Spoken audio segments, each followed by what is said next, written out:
ভারত আমাদের দেশে সবসময় উস্কানি দিয়ে আসছে বিভিন্ন কারণে, এটা আমরা সকলেই জানি। তবু আমি আবার উল্লেখ করতে চাই, যেমন মনে করেন আমাদের দেশে একটা অশান্ত পরিস্থিতি সৃষ্টি করার জন্য তারা সবসময় বিভিন্নভাবে কাজ করে যাচ্ছে। মিথ্যা খবর পরিবেশন করছে এবং সামাজিক মাধ্যমে গুজব এবং উস্কানিমূলক বিভিন্ন প্রচারণা চালিয়ে আসছে। সরকারকে ব্যর্থ প্রমাণ করার জন্য তারা সেই প্রথম থেকেই চেষ্টা করে আসছে, আমরা দেখতে পাচ্ছি।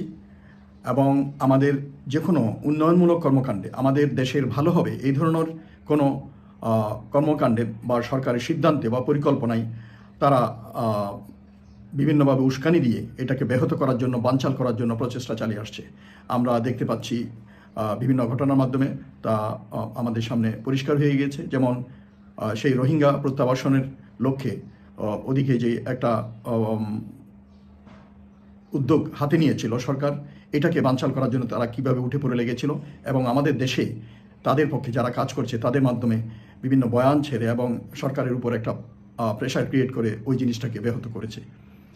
তারপর এখন আপনারা দেখতে পাচ্ছেন টার্মিনাল নিয়ে, বন্দর টার্মিনাল নিয়ে কীরকম মিথ্যা সত্যটাকে জনগণের কাছে না তুলে ধরে তারা দেশ বিক্রি হয়ে যাচ্ছে নামে একটা ফালতু কথা বলে আওয়াজ তুলে জনগণের মাঝে বিভ্রান্তি করার চেষ্টা করছে।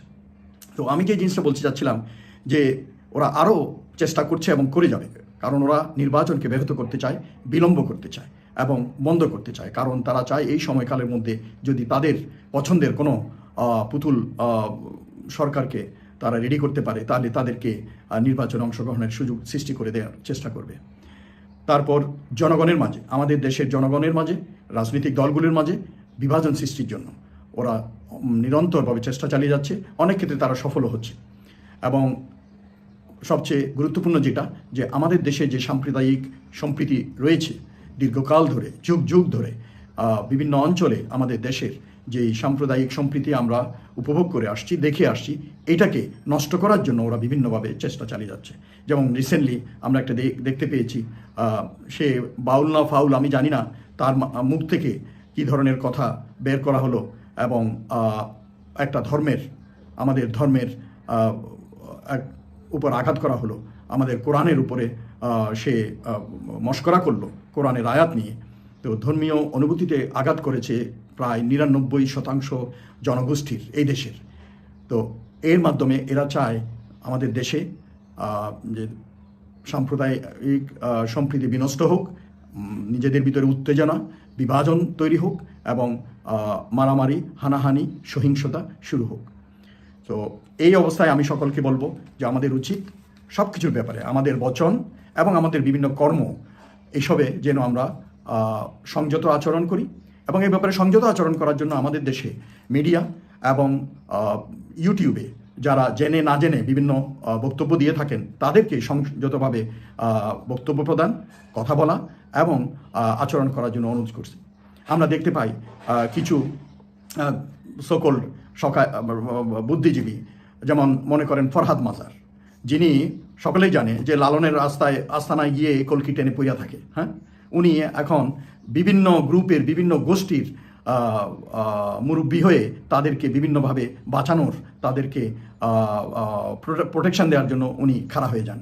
কিছুদিন আগে ইস্কনের আক্রাতে গিয়ে ওনার সময় কাটানো আমরা সবাই ছবি দেখতে পেয়েছি। তারপর ইস্কনকে উনি প্রোটেকশনের জন্য মিছিল, মিটিং, বিভিন্ন বক্তব্য প্রদান করেছেন।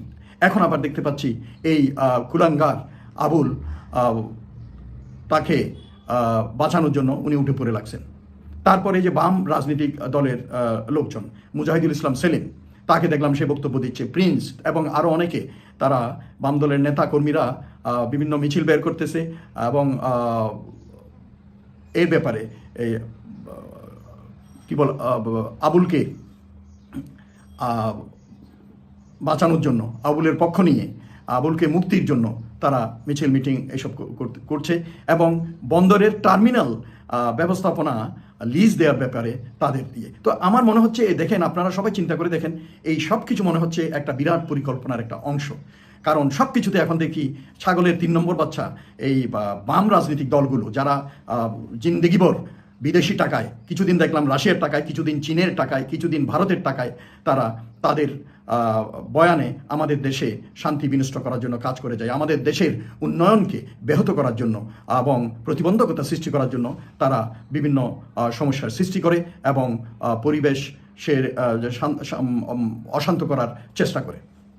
তো আমি তাদের উদ্দেশ্যে বলবো, আপনারা কিন্তু দেখতে পাচ্ছেন, আপনারা মুসলিমের কয়েকজন এই 10-12 জন নিয়ে মিছিল বের করেন এবং বিভিন্ন বক্তৃতা এবং মন্তব্য দিচ্ছেন, মিছিল মিটিং বাইর করতেছেন। তো এগুলো ঠিক না। আপনারা কিন্তু নিজেই বুঝতে পারেন এগুলো হচ্ছে দেশের উন্নয়নমূলক কাজ। যেমন বন্দর টার্মিনালের ব্যাপারে যে জিনিসটা আমি আমার আগের ভিডিওতেও বলেছি, এবং এটা নিয়ে বলার কিছু নাই, কারণ অনেক দেশপ্রেমিক লোকজন এই ব্যাপার নিয়ে আলোচনা করছেন এবং এটা যে দেশের উন্নতির জন্য একটা ব্যবস্থা গ্রহণ করা হয়েছে, এটা থেকে দেশ বিক্রি হচ্ছে না। বারবার ওই ভারতের রং নেগেটিভ, রং বয়ানে আপনারা জনগণকে বিভ্রান্ত করার চেষ্টা করবেন না। এটা নিয়ে কোনো দেশ বিক্রি হচ্ছে না। আপনি ঘর ভাড়া দিলে আপনার ঘরের মালিকানা চলে যায়। এইটা আমাদের দেশের এই যে বন্দরের যে টার্মিনাল হেল্ডিংয়ে যে অব্যবস্থাপনা, এবং সেই জন্য আমাদের দেশে যেই ক্ষতির সম্মুখীন হয়, আমাদের জনগণ যেই সাফারিংসে থাকে, দ্রব্যমূল্যের দাম বেড়ে যায় এবং কন্টেনার খালাস হতে সময় লাগে, এইগুলোকে নিরসন করার জন্য বিদেশি অভিজ্ঞ কোম্পানিকে লিজিং দেওয়া হচ্ছে, ভাড়া দেওয়া হচ্ছে, যাতে তারা নির্দিষ্ট সময়কাল পর্যন্ত এখানে দায়িত্ব পালন করবে এবং আধুনিকায়ন করবে এবং পরবর্তীতে তাদের ওই টেকনোলজি ট্রান্সফার করবে আমাদের দেশের লোকের কাছে। নির্দিষ্ট সময়ের পর সব কিছু আমাদের হাতেই আসবে, যখন আমাদের দেশের কনসার্ন লোকজন এগুলো সুন্দরভাবে চালানোতে অভ্যস্ত হবে। চোর, বাটপার, মাফিয়া, ডন, রাজনৈতিক দল থেকে শুরু করে এবং স্থানীয় এবং বন্দরের যেসব লোকজন আছে, তারা এই টাকা খাওয়ার জন্য তাদের রোজগার কমে যাবে, তাদের চাঁদাবাজি কমে যাবে, সেই জন্য তারা এই একটা অশান্ত পরিবেশ সৃষ্টি করার চেষ্টা করতেছে। আপনারা ভাববেন না দেশে দেশপ্রেমিক লোকজন নেই। দেশে কিন্তু অনেক লোকজন আছে যারা দেশকে ভালোবাসে, দেশের উন্নয়ন চায়। কাজেই বাংলাদেশের জনগণ বুক চিতিয়ে দাঁড়ানো শিখেছে। কাজেই যে কোনো অন্যায় এদেশে যখন হবে তখন তারা আবার দাঁড়াবে।